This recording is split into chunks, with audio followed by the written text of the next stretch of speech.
Welcome back to Wood Element 101. This is part 3, exploring the wood constitution and its manifestation within our bodies. In this video, we're going to look at the vibrations, so the vibe, the essence, the feeling, the energetics of wood. We're going to explore the relationship of the wood element and the soul, as well as how the wood element has been classified, or the liver specifically has been classified as the general, and how that general takes our actions, motivation, and direction and brings it through into our existence by creating vision, foresight, kindness, benevolence, and renewal. The Hun is the energetic of what is known as the soul. This is the evolutionary soul that exists beyond our human experience and is cultivated through our acts of right doing and expressing our experience of potential and purpose into the world. Essentially, it is the energy that remains after we die, how we are remembered, and our legacy that is left that inspires and continues to exist on without the human form or body. The Hun is said to arise from the three treasures. The three treasures are the Jing, the Qi, and the Shen. This is something we'll explore a little bit later in our topics. But in the sense of the Hun, the idea is that the Jing gives a tangible manifestation to the soul. So it resides in the body, and then it takes on the essence of our physical form and then is animated through will and action in life. The Hun is then carried through our expressions with our Qi, so the smooth flow and direction of action and activity.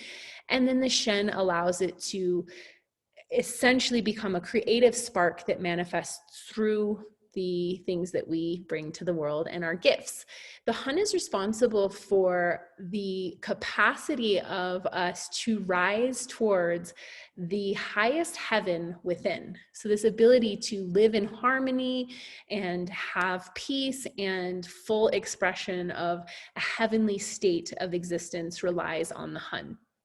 It is said that this part of our spirit exits at death and returns to the stars and the spirits that preside over our destiny. So the Hun is responsible for our ability to essentially manifest or carry forth our destiny in this lifetime.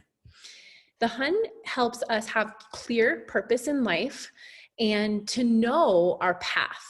It allows us to orient our physical form like a compass that is navigating the map of our destiny.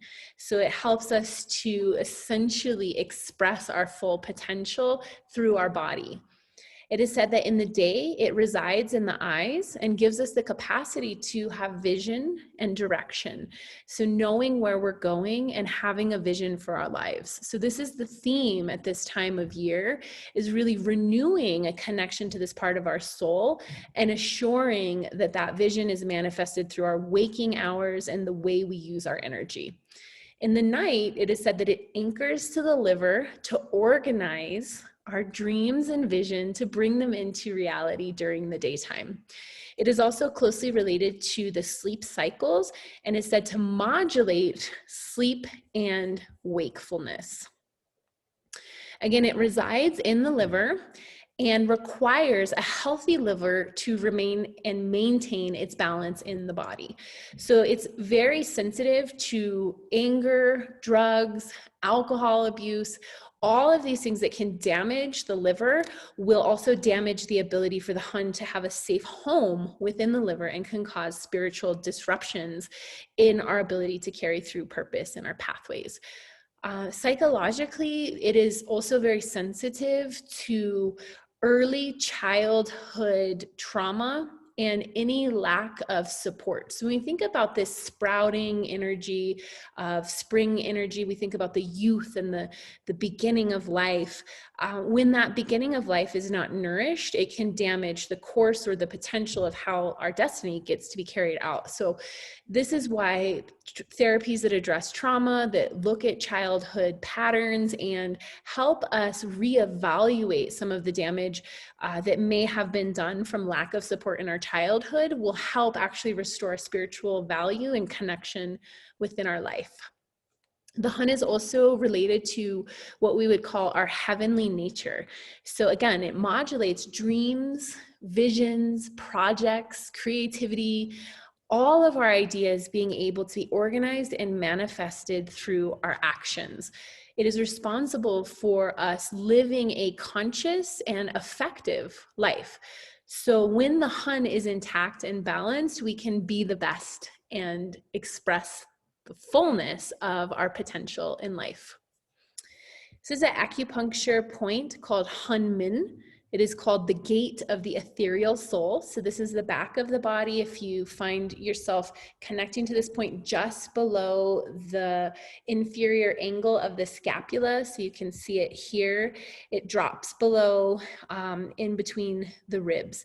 This is a point I like to access. You could get like 2 tennis balls and kind of roll out that area, or have your massage therapist work on it with you. This is technically known as urinary bladder 47. It supports the liver, so it helps the liver to have the resources and the stability to hold the Hun, right? So to hold this really special and important energy.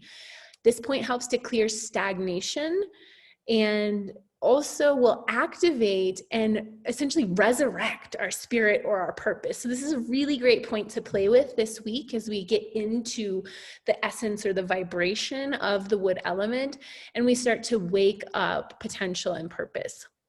This point can be also really effective for treating sleep disruptions and smoothing out and softening any restriction in the liver area so that we can have supple, active, directive movement of the soul into the body and ultimately into our lives. So we're going to talk a little bit about this idea that the liver is known as the general. So along with the way that it holds and takes in the soul, then the general essentially is the resource that organizes all of that abstract, wild information of soul potential and puts it into an organized plan so that it can take the resources that we have and modulate those resources into action, decisions, and direction. So this is a quote from Sun Tzu, he was a very famous general, and his work has also informed a lot of philosophy that is the underpinning of a lot of actually like spiritual growth and development, and also this idea, we use it often in concepts of martial arts and organizing and directing ourselves in conflict. So it says, the art of war is of vital importance to the state. It is a matter of life and death, a road either to safety or to ruin. Hence, it is a subject of inquiry which can on no account be neglected. So this idea is that knowing the path and knowing how to organize on the path is one of the most important things that we can do so that we can move ourselves to full heavenly expression, that safety of being. When we don't know our path, when we don't know where to go, that ruin instills because we start to diverge and go the wrong way. So the liver is responsible for helping us really anchor on the path and then organize all of our biophysical processes to keep our energy systems running on that path. Here's another Sun Tzu quote. He will win who knows when to fight and when not to fight. So this is really big here because when we know our purpose, we know who we are, our life essentially unfolds in front of us. We don't have to control or attach to ownership of our path. The path just is. And so from that, we know when to put energy into our direction and take steps forward, and when to set back and let things support us. So there's this yin yang ebb and flow of knowing when to act and when not to act and let things unravel. So this is all wood energy general ideas that will help us know how to plan and organize our lives. And here's one more, this idea of collectively, correctly catalyzing, planning, and organizing. Strategy without tactic is the slowest route to victory. Tactics without strategy is the noise before defeat. So this is really powerful. So knowing that you have to have the certain resources and skills and abilities within you, and then how to use those effectively, right?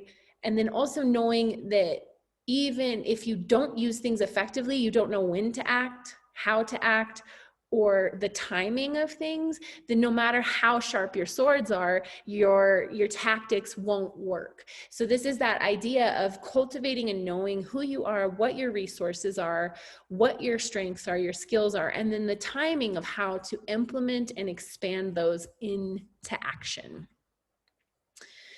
So as we have looked at the liver and its relationship to the soul, the relationship of how the soul comes into the body, the wood element, organizing and planning that, this idea that we have this general that's going to strategize and help us distribute this energy throughout our lives, knowing the path and having vision and purpose is the requirement so that the general knows where we're going and what the outcome is. So here's this quote from Steve Jobs. If you are working on something exciting that you really care about, you don't have to be pushed. The vision pulls you. So this is that idea of awakening that heaven within, that soul purpose, and just letting things synchronize and push you forward. The vision is then seen by the eyes, which is ruled by the wood element. And this time of year is this renewal to where we can connect to not only our inner and outer vision, but our ability to have connection to purpose. So we cleanse away the stagnation of the winter time. We gain clarity through connecting to the vision, to staying with the vision, which then elicits this idea of purpose and reflection. So I hope this gives you a lot to think about and see within yourself, the ideas of planning and organizing and directing. And I hope you guys can share within the community on anything that comes up for you and start a dialogue around how you feel connected to the soul, manifesting and organizing within your body to carry your vision and purpose forward. We'll see you on the next Wood Element 101 Part 4.